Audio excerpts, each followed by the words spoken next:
সকলে সম্মিলিতভাবে উপস্থিত হয়ে দেশনায়ক তারেক রহমানকে জানিয়ে দিব, বাংলাদেশের মাটিতে লালপুর বলে একটি উপজেলা আছে, যেই উপজেলাতে শহীদ প্রেসিডেন্ট জিয়াউর রহমানের এক সৈনিক বাস করে।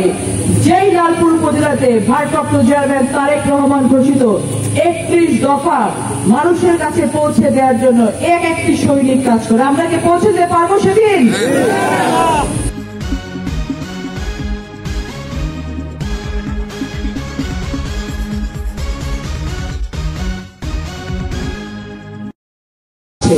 ইতিমধ্যে আমি জানি না ওরা দিয়েছেন কিনা, আমরা ওই মামলা লিস্ট করে কিন্তু ঢাকাতে পাঠানো হয়েছে, মন্ত্রণালয়ে পাঠানো হয়েছে।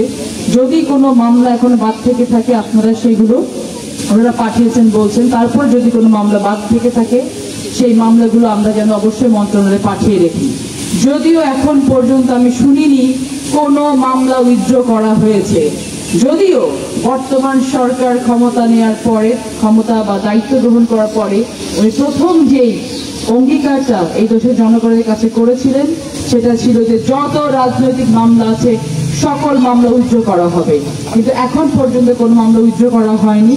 আমি আজকে আপনাদের মাধ্যমে সরকারের কাছে আবার অনুরোধ জানাতে চাই, আপনার যতগুলো ইম্পর্টেন্ট কাজ আছে, একটি ইন্টারিম গভর্নমেন্টের যতগুলো ইম্পর্টেন্ট কাজ থাকে তার মধ্যে একটি হচ্ছে নির্বাচন আয়োজন করা, একটি হচ্ছে বিচার বিভাগকে কলুষমুক্ত করা এবং মাফিয়াতন্ত্র যারা কায়েম করেছিল তাদের বিচার সুনিশ্চিত করা এবং প্রয়োজনীয় সংস্কার করা।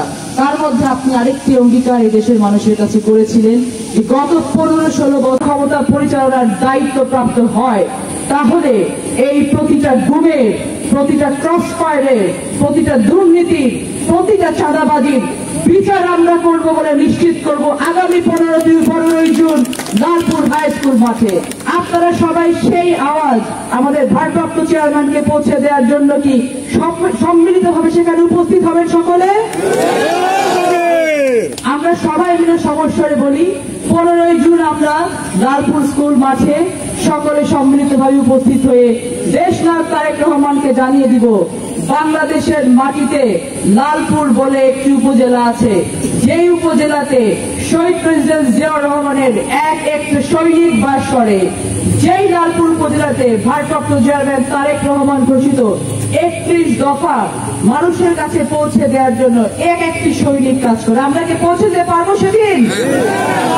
আমরা সকলে সেদিন ওখানে উপস্থিত হব এবং সমস্যারে তারেক রহমান সাহেবকে জানিয়ে দিব আমরা আছি, বিএনপি আছে এবং ধানের শীষে কান্ডারি সেখানে আছি।